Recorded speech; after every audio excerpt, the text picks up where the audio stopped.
Hello everyone, so I'm going to try and attempt something that I've been wanting to do for a while, which is film the entire painting process from start to finish. So the first thing I do is to kind of analyze the painting and decide which techniques I'm going to use. What I usually do is do a bit of underpainting first, so we're going to start with that. A lot of my underpainting, especially when so I've spray painted the background, so there's already a layer of colour on here, so I kind of want to neutralise that a bit instead of some of the places painting straight on top of it, because some of the places have quite bright colours. So I'm going to do it really easily. The first bit is usually quite boring, and that is just use white and paint, especially over the flowers, because we want them to be quite bright and colourful, so we want kind of a good base layer to be able to do that. So I am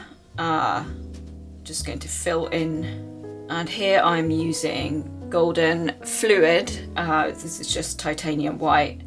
I want to try and use, I much prefer using a bit more of a fluid paint. It doesn't have to be, you can use whatever you want to do, but basically I find that some of the heavy body paints, they can leave a lot of texture in there, and especially when it comes to more realistic painting, I quite like to have a very smooth surface to work with. So I'm just kind of really loosely painting over here. There's still, so I've used carbon paper to transfer the sketch, and this is, I think it's ampersand artist panel that I'm using to paint on, which is one of my favourite because it is completely smooth, and I really like working on smooth surfaces. As you can see, I'm not being particularly careful with this. I'm just kind of slapping the paint on. As long as you can kind of see some of the lines through, that's the main thing. We just want a good base to work on, basically. Only thing I'm trying to be a bit careful with is just the edges. But other than that, it usually looks really kind of dirty and not nice during this stage. And here I'm using quite broad strokes and just trying to basically I just want to try and do a bit of an even layer of paint. It is still really difficult to get it completely, I'm not sure if it's even possible to get it completely smooth, also because the paint is slightly transparent and it does dry really quickly. As much as possible, we're just trying to get an even layer of paint. And then that, for example, is a bit much. That's a lot of paint on the brush there.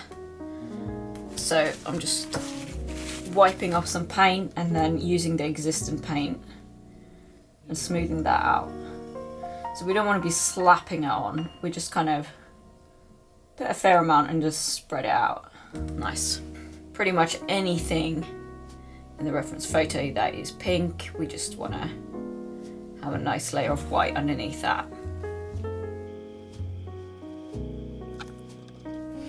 I actually got paint somewhere I wasn't supposed to. So I'm just being kind of naughty. You can use some kind of wet cloth or something, but I usually just use my fingers if I get it. Maybe wet them a bit and just push it away. I find that just to be the easiest method. I also like to start, when it comes to these things, because I know I'm going to do a bunch of layers in one go, I like to start from the left hand side, because that means I'm much less likely to put my hand in it later on, because I like to have my hand on the plate.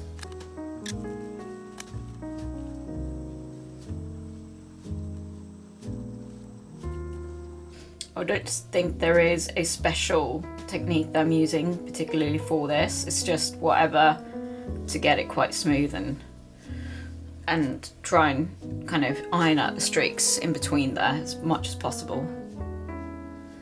I'm not completely sure. There's a lot of things happening up in this corner, so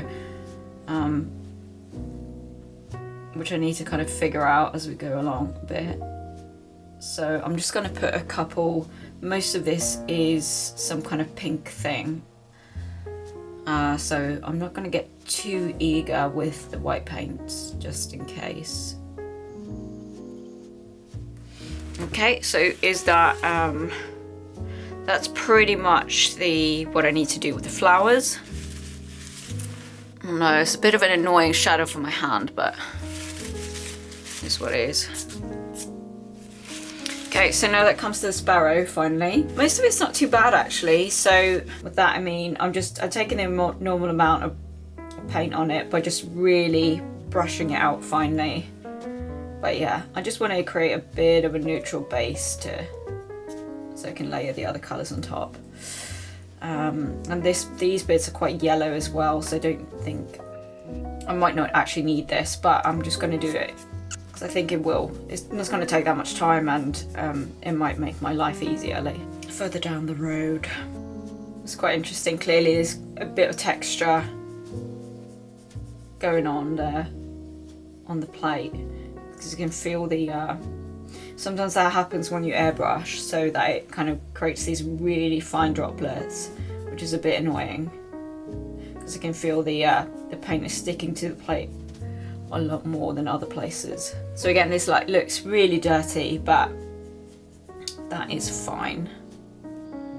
Bits that are like really fine feathers shining in the sunlight, and yeah, until way later on in the painting. So we can kind of start using the brush strokes to our advantage here. So we don't want to be doing this, we don't want to be painting this way, we want to be painting already thinking about where the feathers are going and what direction. So we're kind of already starting to lay the base layers of a bit of texture there. So here it's always like the feathers are kind of coming down and going towards the tail feather, so we're going to, and then they are sort of, yeah, always edging outwards. This, because the feathers here, they are very, very bright. So I'm going a lot closer to this edge here because they are already the right color and I'm pretty sure what I'm doing. So I don't need to overthink too much. This section has two feathers that's kind of overlaying the wings. So what I'm going to do with that is, and you can kind of, I made these marks here to mark that, but in reality the white bit kind of stops here. So what we're going to do is we're going to paint the innermost section of that feather, and then we're going to paint the wing, and then we're going to overlay that detail later on. There's a little white section that goes back towards the wing here, and again there's like lots of like kind of overlaying section, short overlaying sections right here. We don't need to be too careful with that. We just need to make sure that the brush strokes are kind of going in the right direction, and I've marked some of it a little bit, but to be honest I don't really need these marks either. I can, like, if we're a little bit off with some of the lines and stuff, that is fine. And again, this is pretty white, and here again we have some white feathers overlaying the darker bits, so we're going to first paint the darker bits and then we're going to overlay with the white later on. And here we have like quite a dark beard, I guess,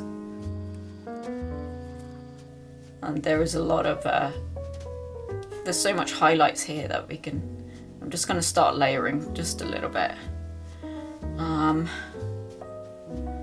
Then it goes underneath the eye and down towards this beardy bit.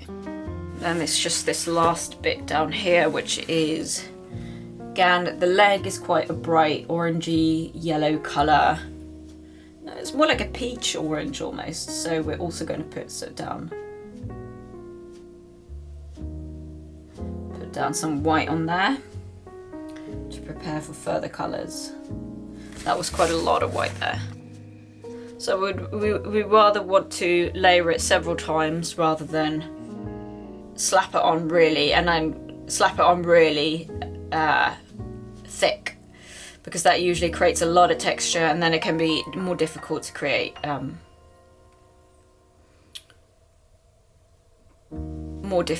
fine details later on if we should need to. I can feel that the surface is actually pretty textured here. Maybe the paint was a bit too dry when I airbrushed it. And then we have another flower here, so we're just going to quickly slap on some paint there. I can tell, I think that is actually some pretty light coloured feathers in that area. So I'm just going to layer quite a lot there.